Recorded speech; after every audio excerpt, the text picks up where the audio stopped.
truth I've heard. In each line, your voice I hear. Faithful God, you are. Welcome back to Bible News, where we explore the Word of God one chapter at a time. Today, we're honored to have a special guest here with us, Abimbola Oluyide from Walsall, who will be reading Exodus chapter 2. This chapter continues the powerful story of God's plan for his people, introducing us to the birth of Moses and the beginning of his incredible journey. Wherever you are, open your hearts and let's listen as she reads. During this time, a man from the tribe of Levi married a woman of his own tribe, and she bore him a son. When she saw what a fine baby he was, she hid him for 3 months.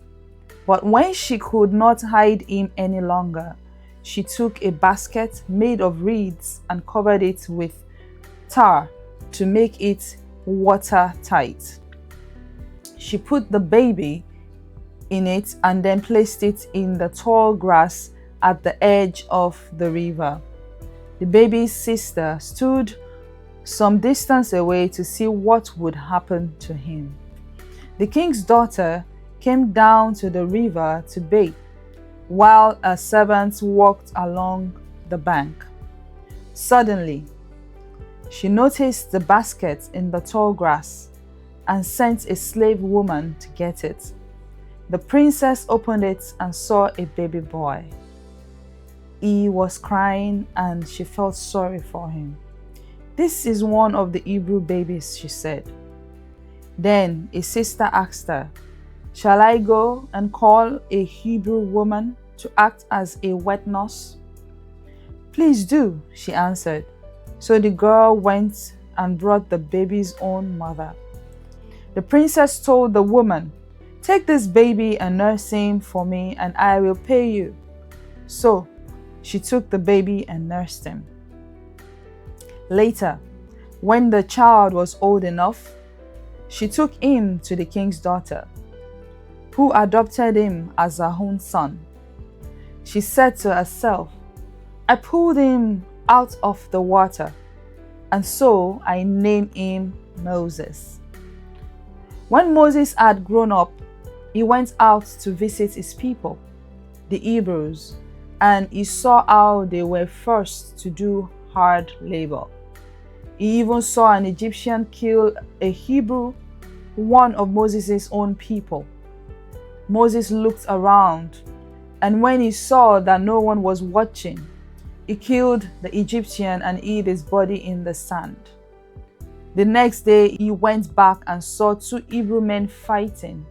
He said to the one who was in the wrong, "Why are you beating up a fellow Hebrew?" The man answered, "Who made you our ruler and judge? Are you going to kill me just as you killed the Egyptian?" Then Moses was afraid and said to himself, "People have found out what I have done." When the king heard about what had happened, he tried to have Moses killed, but Moses fled and went to live in the land of Midian. One day, when Moses was sitting by a well, 7 daughters of Jethro, the priest of Midian, came to draw water and fill the troughs for their father's sheep and goats. But some shepherds drove Jethro's daughters away. Then Moses went to their rescue and watered their animals for them. When they returned to their father, he asked, "Why have you come back so early today?" "An Egyptian rescued us from the shepherds," they answered, "and he even drew water for us and watered our animals." "Where is he?" he asked his daughters. "Why did you leave the man out there? Go and invite him to eat with us." So Moses agreed to live there, and Jethro gave him his daughter Zipporah in marriage, who bore him a son.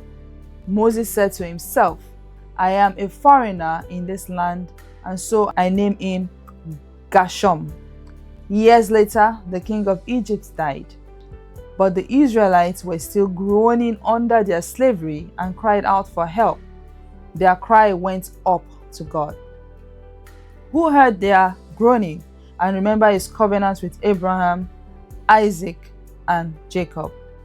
He saw the slavery of the Israelites and was concerned for them. This is Abimbola Oluyide for Bible News. Thank you, our popularly known Queen Billion, for that beautiful reading. We appreciate every one of you who joined us today on Bible News. See you again tomorrow. And remember that God calls every one of us, even when we feel unqualified. Absolutely. Thank you for joining Bible News today. See you tomorrow. Bye. Bye.